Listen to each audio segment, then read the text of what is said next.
नमस्कार, आप देख रहे हैं जनता टीवी। मैं हूं आपके साथ अमन त्रिपाठी। बुलेटिन का आगाज करेंगे एक बड़ी खबर के साथ। बड़ी खबर, बड़ी जानकारी सामने। इस वक्त की बड़ी खबर आपको बता दें। इस वक्त की ये बड़ी खबर, बड़ी जानकारी। हिमाचल प्रदेश में आज राज्यसभा चुनाव को लेकर वोटिंग की जानी है। एक सीट पर राज्यसभा चुनाव आयोजित किया जा रहा है। विधानसभा में 9 बजे से मतदान शुरू होगा। शाम 3 बजे तक वोटिंग प्रक्रिया चलती नजर आएगी।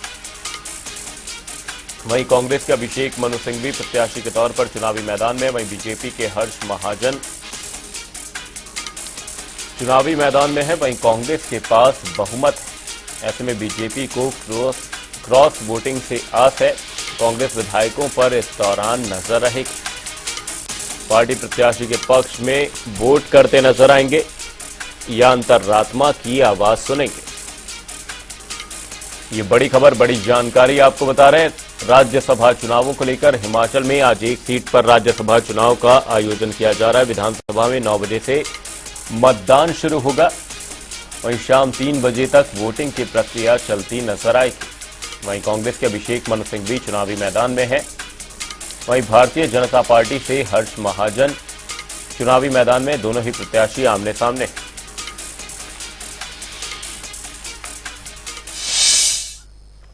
इसी खबर पर हमारे हिमाचल ब्यूरो चीफ विकास शर्मा तमाम जानकारी के साथ हमारे साथ जुड़े हुए हैं। विकास जी, आपसे जानना चाहेंगे, राज्यसभा चुनावों को लेकर वोटिंग की जानी है, क्या कुछ समीकरण फिलहाल बनते हुए नजर आ रहे हैं? भारतीय जनता पार्टी को इस दौरान जो उम्मीद है थोड़ी बहुत, वो क्रॉस वोटिंग से है।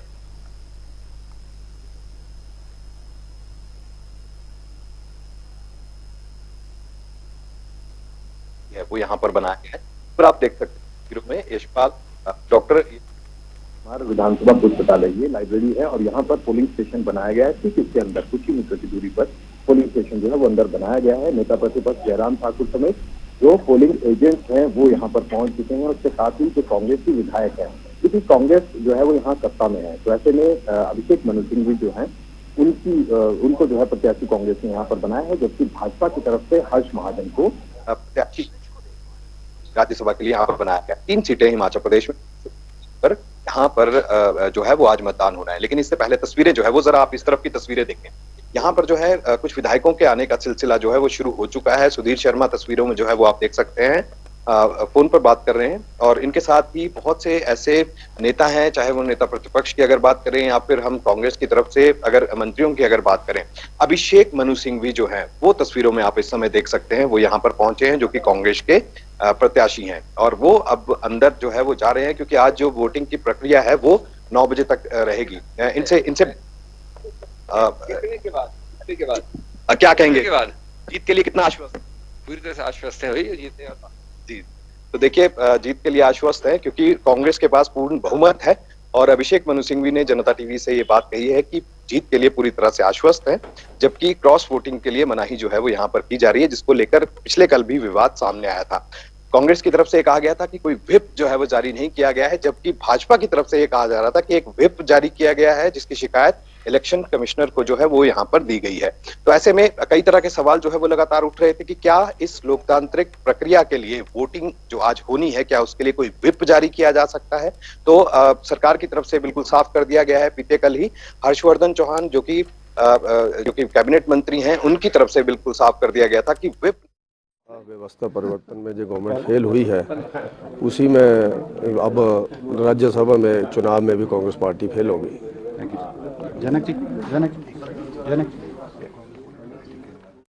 सामने आ रही हैं में अगर हम समीकरण की खास तौर पर बात करें, देखिए 40 विधायकों का जो इस समय बहुमत यहाँ पर जरूर है। और ऐसे में अब देखें आपकी किस तरह से जो विधायक हैं उनका अंदर जाने का पोलिंग स्टेशन। उम्मीद जो है वो हिमाचल के हितों को लेकर है, क्योंकि जो 2 कैंडिडेट जो चुनाव में हैं उनमें से केवल एक कैंडिडेट है जो हिमाचल का है और हिमाचल के हितों को भारत की उच्च संसद में जो हिमाचल के हितों को रख सकते हैं।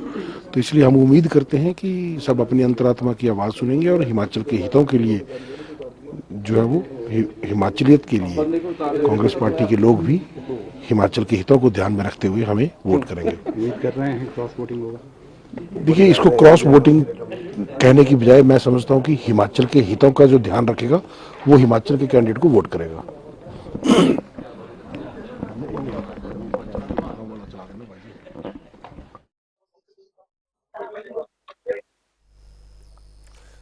साथ ही विकास जी, आपसे यहां पर जानना चाहूंगा, सुरक्षा को लेकर किस तरह के इंतजाम देखे जा रहे हैं फिलहाल पोलिंग बूथ के बाहर? देखिए, बिल्कुल सुरक्षा के पुख्ता इंतजाम किए गए हैं। नेता प्रतिपक्ष जयराम ठाकुर जो हैं वो बात कर रहे हैं। सरकार का पालन कर रहे हैं, वो हमको अधिकार, उस अधिकार के तहत भारतीय जनता पार्टी ने अपना कैंडिडेट फाइल किया है। और राज्यसभा में ऐसा नहीं है कि हमेशा ही सर्वसम्मति से ही होता है, पहले भी कैंडिडेट आमने सामने होते रहे हैं दोनों पार्टियों के हिमाचल प्रदेश में। और अब की बार जहां ये कैंडिडेट हमने दिए हैं तो वो हालात और परिस्थितियों को देख करके दिए हैं। और मैं ऐसा उम्मीद करता हूं कि देखिए, हम उम्मीद के साथ और ये कह सकते हैं कि जो हमारे विधायक हैं वो अंतरात्मा की आवाज से बोलते हैं। देखिए, स्वाभाविक रूप से उनका आश्वस्त होना, इस बात को लेकर के मुझे भी कोई इस तरह की कोई बात नहीं कहनी है, क्योंकि अगर गणित के हिसाब से देखें तो उनके पास नंबर ज्यादा है, हमारे पास थोड़ा कम है। लेकिन गणित बिगड़ते हुए वक्त नहीं लगता ज्यादा। गणित बिगड़ेगा कैसे कह रहे आप? देखिए, मैं इस पर ज्यादा नहीं कुछ कहूंगा। अभी तो यह है कि अभी मतदान हो रहा है और मतदान होने के बाद 5 बजे जब परिणाम चलेगा उसके बाद खेला होने के चांसेस हैं। देखिए, मैं उस बारे में कुछ नहीं कहता। हमने एक ही बात कही, अंतरात्मा की आवाज से मतदान करें, क्योंकि एक चीज को हम देख रहे हैं कि हिमाचल प्रदेश में सरकार में सब ठीक है। कांग्रेस के कुछ विधायकों ने आपको उनकी अंतरात्मा की आवाज बताई है क्या? नहीं, देखो, इस बारे में अभी तक कुछ नहीं कहेंगे, हम शाम को 5 बजे सकता है। ठीक, थैंक यू। तो नेता प्रतिपक्ष जयराम ठाकुर जो है वो भी ये बात कह रहे हैं कि किस तरह से जो अंतरात्मा की आवाज है वो कहा जा रहा है कि वो सुने कांग्रेसी विधायक और वोट जो है वो यहाँ पर करे। तो ये तमाम चीजें जो है वो लगातार देखने सुनने के लिए मिल रही हैं। और इसी बीच आज बहुत बेहद ही दिलचस्प ये रहने वाला है कि किस तरह से यहाँ पर जो है वो वोटिंग होगी और मतदान जो है वो यहाँ पर किया जाना है। प्रक्रिया हालांकि लंबी है, 9 बजे का समय जो है वो मुकर्रर किया गया था। ठीक उससे पहले ही सभी कांग्रेसी विधायकों की अगर बात करें या फिर बीजेपी विधायकों की बात करें तो बड़े नेता जो है वो सब यहाँ पहुंच चुके हैं, पोलिंग एजेंट्स पहुंच चुके हैं। अगर हम कांग्रेस की बात करें, सत्ता पक्ष कांग्रेस पार्टी की बात करें, तो उनकी तरफ से भी जो पोलिंग एजेंट्स हैं वो यहाँ पर पहुंच चुके हैं, जिनमें मुख्य रूप से हर्षवर्धन चौहान हैं या फिर कैबिनेट मंत्री हैं जगत सिंह नेगी हैं या फिर अनिरुद्ध सिंह हैं।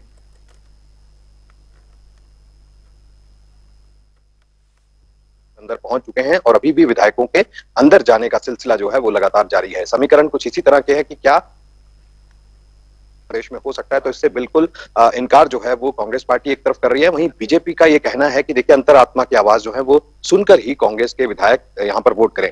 ये जरूर चर्चा यहाँ पर थी कि क्या कांग्रेस के कई ऐसे विधायक अपने जो प्रत्याशी को लेकर जो है अपनी नाराजगी लगातार जाहिर कर रहे थे, लेकिन वो अंदर खाते ही था। कुछ जग जाहिर जो है वो नहीं किया गया, ना ही कोई ऐसे बयानात निकल कर जो है वो सामने आए। लेकिन कहीं ना कहीं ये जरूर कहा गया कि मनमुटाव की परिस्थितियां जो है वो कांग्रेस पार्टी के भीतर चल रही हैं। भाजपा लगातार इस बात का दावा कर रही थी कि वोट हमारे ही पक्ष में जो है वो ज्यादातर विधायक यहाँ पर कर सकते हैं। तो तस्वीरें आपको एक बार फिर से मैं यहाँ दिखाऊं। यहाँ पर देखिए, आप लगातार नेताओं का जो जमावड़ा है वो यहाँ पर लगना विधानसभा में 9 बजे से मतदान शुरू हो चुका है। बहुत बहुत धन्यवाद विकास शर्मा जी तमाम जानकारी के लिए। रुक करेंगे एक बड़ी खबर की ओर। बड़ी खबर, बड़ी जानकारी सामने। इस वक्त की बड़ी खबर आपको बता दें, शिमला मॉल रोड पर मर्डर की वारदात देखी गई है। ये बड़ी खबर, बड़ी जानकारी। पुलिस रिपोर्टिंग रूम के सामने जानलेवा हमला किया गया। युवक पर धारदार हथियार से यह हमला किया गया। वहीं पुलिसकर्मियों ने युवक को अस्पताल पहुंचाया है। आईजीएमसी में फिलहाल युवक का इलाज चल रहा है। पुलिस ने मामला दर्ज कर लिया है।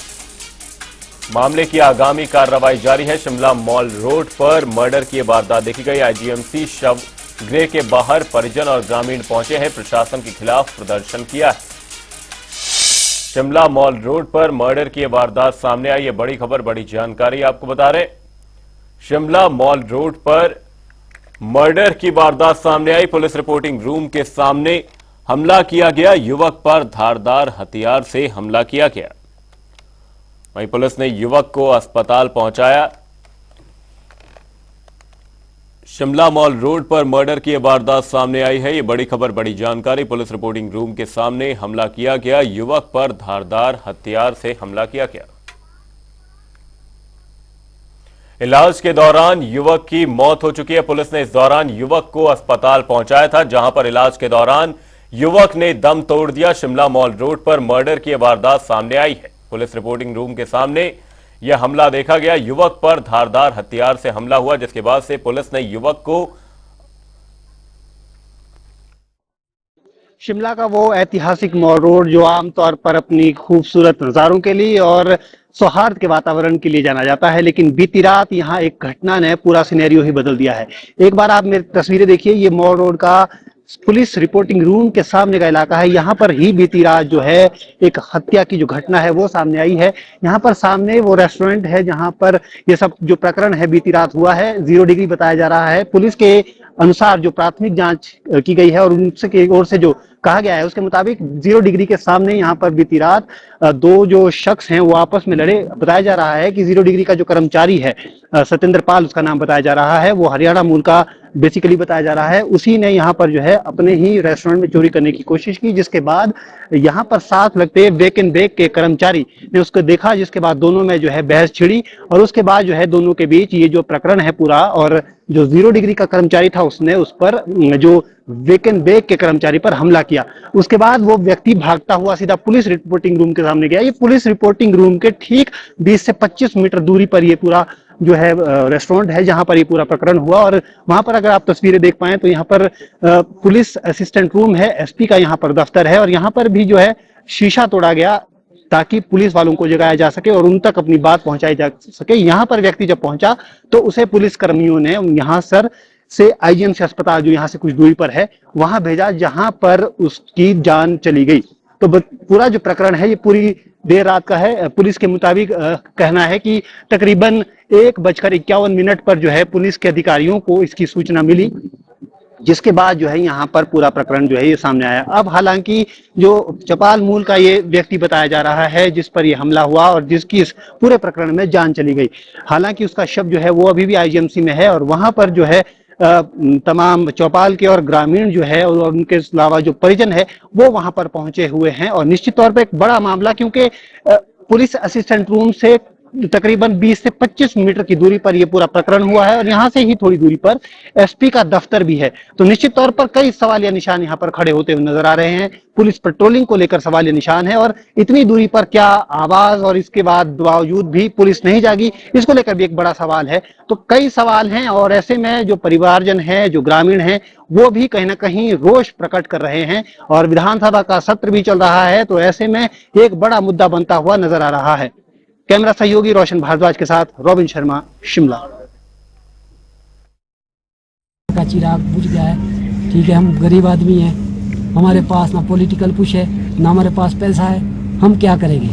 अब हम सरकार से, सभी संगठनों से यही गुजारिश करते हैं कि मेरा बेटा तो मर गया, मारा गया, वो भी ऐसे पॉइंट पे कि जहाँ पे वर्ल्ड के लोग आते घूमते फिरते हैं, है ना जी। और खुद उसने अपने आप को बताया कि मेरा मर्डर हुआ, जस्ट बताया कि मेरे ऊपर हमला हुआ है। पुलिस उसी टाइम उसको पकड़ सकती है, नहीं, पुलिस ने नहीं पकड़ा, वो उसको अभी तक नहीं पकड़ा गया है। पुलिस के ऊपर मैं ऐसा आरोप नहीं लगा रहा कि पुलिस कर नहीं रही कुछ, पुलिस कर रही है, करेगी भी, करना भी पड़ेगा। लेकिन सिर्फ सवाल इतना है कि बंदा पहले विकास नगर जाता है, विकास नगर के बाद 43 सेक्टर में पाया।